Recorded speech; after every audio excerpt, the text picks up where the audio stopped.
अस्सलामुअलैकुम दोस्तों, उम्मीद है आप लोग खैरियत से होंगे। आज की ये वीडियो बड़ी ख़ास वीडियो है क्योंकि इसमें हम बात करेंगे कि जो 2025 की वो गाइडलाइन जो अमेरिकन हार्ट एसोसिएशन और अमेरिकन कॉलेज ऑफ कार्डियोलॉजी उनकी तरफ से दी गई हैं हाई ब्लड प्रेशर को तशख़ीस करने के लिए और इसके इलाज के लिए, तो उनके बारे में हमने गहराई में बात करनी है। ना सिर्फ ये कि हम बात करेंगे बल्कि मैं आपको ये भी बताऊंगा कि पूरी दुनिया की तरह किस तरह पाकिस्तान के लोगों को भी ये चीज़ें मुतासर करती हैं और इनके बारे में जानना क्यों ज़रूरी है। और साथ ही वीडियो में मैं आपको कुछ प्रैक्टिकल कोई टिप्स भी दूंगा कि ये जो नई गाइडलाइन आई हैं, नई हदायत आई हैं, उनको कैसे आप अपनी ज़िंदगी का हिस्सा बना सकते हैं।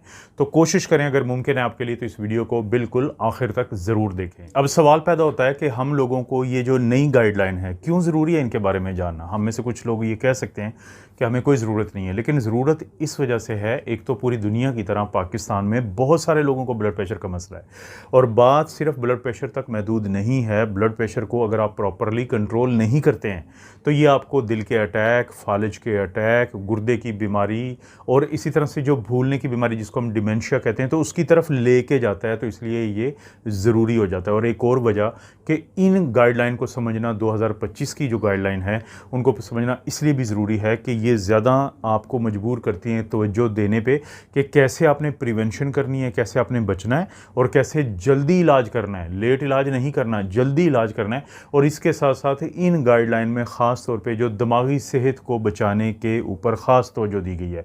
तो ये वो वजूहात हैं जिसके लिए बहुत ज़रूरी है कि आप इन गाइडलाइंस को गौर से सुनें। और इसके चीदा चीदा क्या पॉइंट हैं ये जो नई गाइडलाइन है, उसमें सबसे पहली तो बात है कि जहाँ तक तशख़ीस की बात है, तशख़ीस तकरीबन वैसे ही रही है कि जैसे पहले थी। मिसाल के तौर पे नॉर्मल ब्लड प्रेशर हम कहते हैं कि जब किसी का 120 और नीचे वाला 80, इससे नीचे हो, यानी सिस्टोलिक और डायस्टोलिक की मैं बात कर रहा हूँ, मिलीमीटर ऑफ मरकरी, तो इसको नॉर्मल कहते हैं।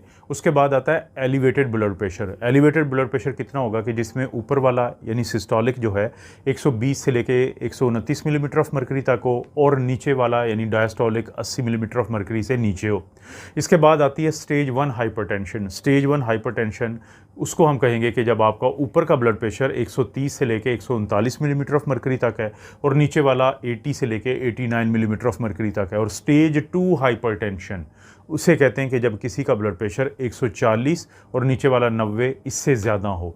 तो वो जो कैटेगरी है तशख़ीस की, वो तकरीबन वही है जो इससे पहले भी थी। लेकिन अब ये होता है कि पहले दूसरी जो बात बताई गई है इन अपडेट में, गाइडलाइन में, कि कोशिश करें कि 3 से 6 महीने इब्तदाई तौर पे अपनी ज़िंदगी में जो तब्दीलियाँ आप ला सकते हैं मुस्बत अंदाज में, डॉक्टर से बात करके, जो आगे थोड़ी सी मैं ज़िक्र भी करूँगा, तो वो लेके आएँ तो हो सकता है उसी से ब्लड प्रेशर ठीक हो जाए।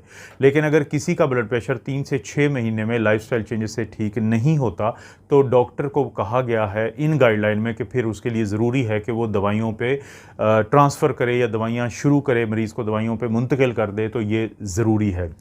तीसरी और अहम चीज़, एक नया टूल मुतारिफ़ करवाया गया है जिसे कहते हैं प्रीवेंट टूल। प्रीवेंट टूल का मतलब ये है कि जो ब्लड प्रेशर का मरीज़ है उसके अंदर ये बताता है कि अगले 10 और 30 साल, दो कैटेगरीज़ में, कि कितना रिस्क है कि उसको दिल के अटैक और फालिज के अटैक का।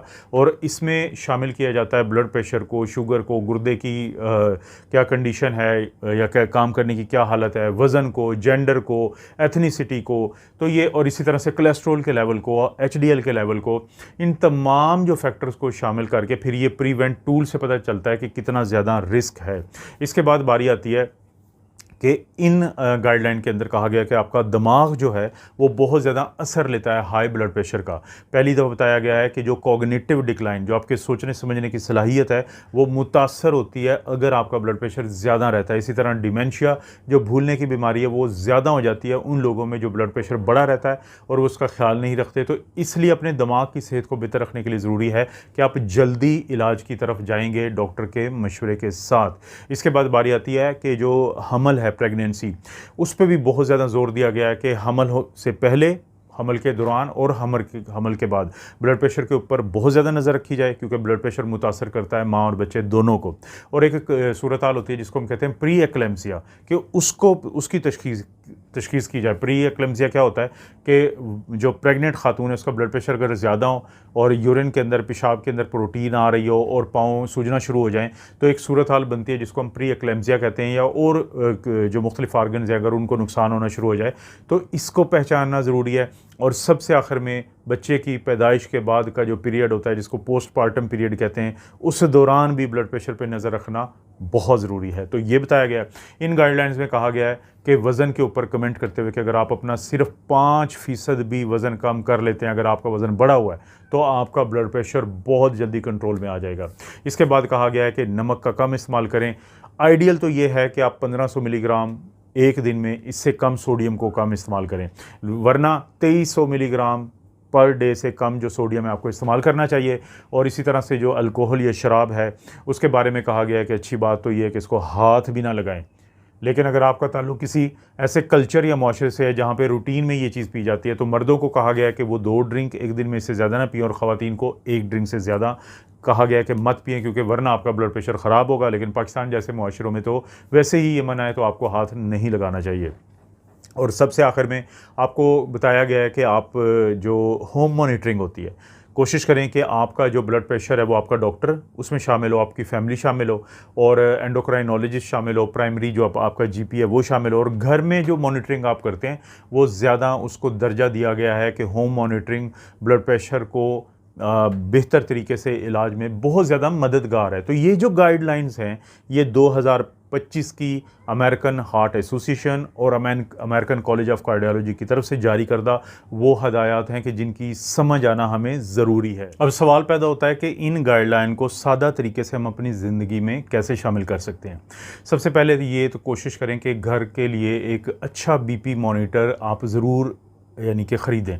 उसके ऊपर थोड़े से पैसे आपको हो सकता है पाकिस्तान में ज़्यादा लग जाएं, लेकिन एक अच्छा बीपी मॉनिटर जो होता है तो वो आपको मिल जाएगा कोई 5,000 से 7,000 में, लेकिन ये आपकी इन्वेस्टमेंट होगी। दूसरा, घर में जो आपने ब्लड प्रेशर है उसको मेडिकल की हदायत के मुताबिक ही चेक करें कि पहले सुकून से बैठ जाएं 5-7 मिनट के लिए। कोई चाय कॉफ़ी कम से कम घंटा 2 घंटे पहले आपने ना पी हो, बहुत ज़्यादा भाग दौड़ करके ना आए हों, बहुत ज़्यादा स्ट्रेस में ना हो। उसके बाद फिर आपको कोई मदद करे कि आपके बाजू को ऐसे आप उसके ऊपर रख दें और आराम से दिल के लेवल पे, और फिर आपका ब्लड प्रेशर चेक हो। तो एक तो ये करना है। दूसरा, आपने ये करना है कि जो एक डैश डाइट है, इसके ऊपर मैंने वीडियो भी बनाई हुई है। अगर आप लिखेंगे यूट्यूब की सर्च में कि डैश डाइट आगे डॉक्टर अफजल, तो आपको मेरी कुछ वीडियोस मिल जाएंगी। डैश डाइट क्या होती है? इसे हम कहते हैं dietary approaches to stop hypertension. ये एक मखसूस किस्म की खुराक है जो ब्लड प्रेशर के मरीज़ों को सामने रख के बताई जाती है, कि जिसके अंदर ज़्यादा फल सब्ज़ी शामिल होती है, देसी गंदम या होल ग्रेन्स जो होती हैं, यानी कि ये जो देसी गंदम की रोटी है, ब्राउन ब्रेड है, मल्टीग्रेन ब्रेड है, इनके इस्तेमाल का कहा जाता है।